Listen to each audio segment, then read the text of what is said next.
Thoughts from Places, Dear Europe. Dear Europe, thank you for accepting a group of rambunctious 18 to 26-year-old Americans into the folds of your rich history, and for allowing us a glimpse into the lives of those which we could have never hoped to gain insight in had we not embarked upon this journey. I don't exactly know what I expected.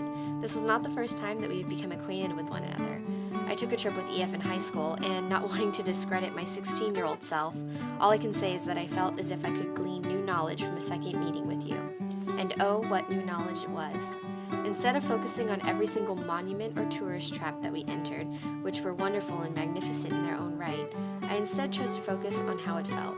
That is, how it felt to be there, to smell the air that others which we consider foreign breathe in every day with normality, to walk upon the earth that civilizations traipsed upon hundreds of years ago, to glimpse the fine art of each cultural movement which I have hardly any real understanding of, but which I appreciated nonetheless, and finally, to consume.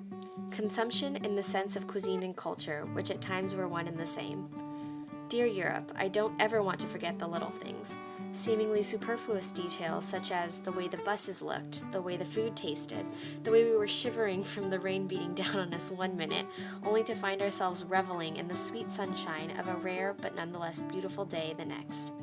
I don't ever want to forget the inside jokes, the knowing smiles, the way that I bonded with people in a way that the hermit side of me didn't think would ever be possible. The secret destination of which I was unaware before embarking on this trip was not simply each tangible location that we ended up in, but rather a destination much more abstract that somehow managed to worm its way into my psyche.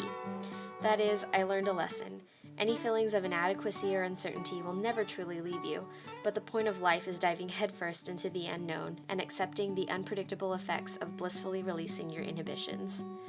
Dear Europe, I will not attempt to convey the sheer amounts of alcohol, carbs, and cheese that were devoured throughout the trip, but if I may, I would like to talk about the people behind the consumption. I can honestly say that my entire experience would not have been nearly as incredible as it had been if I wasn't surrounded by such a great group of people. A group of strangers from across the country, brought together by a tour agency, became great friends over the course of 25 days. A group of people which I hope never to, and know that I never shall, forget. Robert Louis Stevenson once said that there are no foreign lands, and that it is the traveler only who is foreign. Together, 25 foreigners took on both the roads regularly traveled, and often to our detriment, the roads less traveled.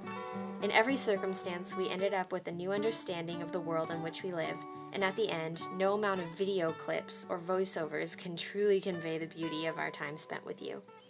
I only hope that at least once more I will be reunited with your stunning landscapes, your incredible architecture, and your endless memories. Thank you.